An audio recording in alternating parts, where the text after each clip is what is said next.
Assalamualaikum warahmatullahi wabarakatuh. Perkenalkan nama saya Alfan Muhammad Kumudani dengan NIM 236502110. Di sini saya akan menjelaskan sedikit mengenai artikel yang saya dapat dari internet, yaitu peranan sistem informasi geografi dalam pengelolaan sumber daya hutan di Indonesia. Nah, artikel ini saya dapat di website ResearchGate. Jadi, pertama-tama kita mengetahui apa itu GIS.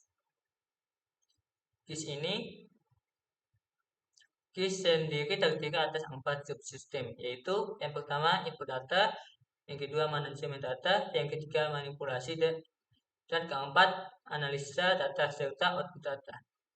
Nah, kemampuan GIS ini bisa dapat melakukan kegiatan-kegiatan dalam manipulasi dan analisa data seperti merubah, menambah, menghapus, atau memodifikasi data yang ada dan mengganti dengan data yang baru dengan benar tanpa mengganggu struktur data lainnya.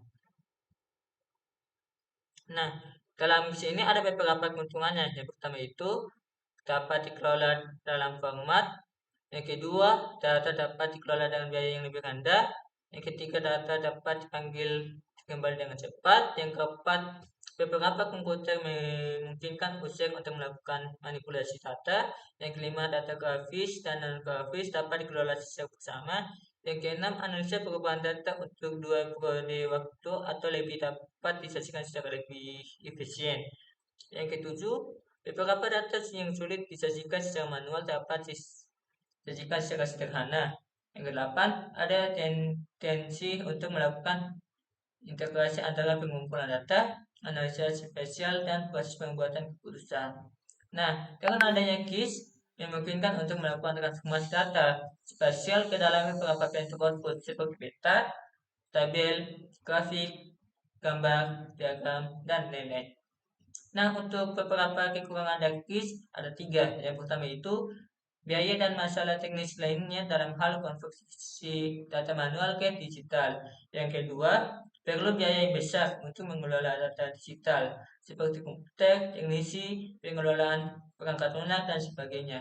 Yang ketiga, perlu biaya awal yang besar untuk implementasi sistem. Untuk selanjutnya ini peranan GIS dalam pengelolaan sumber daya hutan.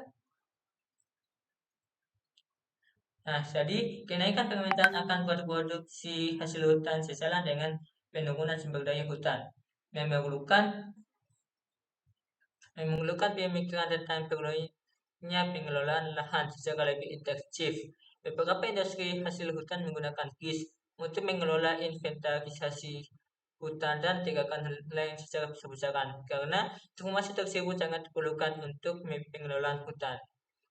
Nilai sebenarnya dari penggunaan GIS antara lain adalah dapat diperoleh data secara akurat dan up-to-date. Meskipun GIS cukup potensial, beberapa industri hasil hutan terutama di Indonesia belum menggunakan GIS karena ada beberapa faktor. Yang pertama itu perlu dana yang besar. Kedua, kekurangan tenaga ahli. Yang ketiga, kurangnya waktu untuk mengelola dan transfer data. Yang keempat, beberapa instansi mungkin belum mempunyai data dan informasi yang diperlukan. Jadi, meskipun beberapa kendala seperti telah disebut, keberadaan GIS dalam pengelolaan sumber daya, terutama hutan, adalah mutlak diperlukan. Inventarisasi hutan secara manual dilakukan pernah selesai. Konversi awal dari manual ke digital walau perlu waktu lama dan melelahkan, tetapi dengan diperolehnya data digital dating akan dapat dilakukan jauh lebih sederhana. Jadi kesimpulannya adalah dengan memperhatikan kelebihan dan kendala penggunaan GIS dalam pengelolaan sumber daya khususnya hutan secara real, dapat disimpulkan bahwa GIS perlu dikembangkan untuk inventarisasi, updating, manipulasi, dan analisa data. Biaya yang relatif mahal akan dapat dihindari kalau dapat dipilih sistem dan penggunaan yang sesuai dengan kebutuhan.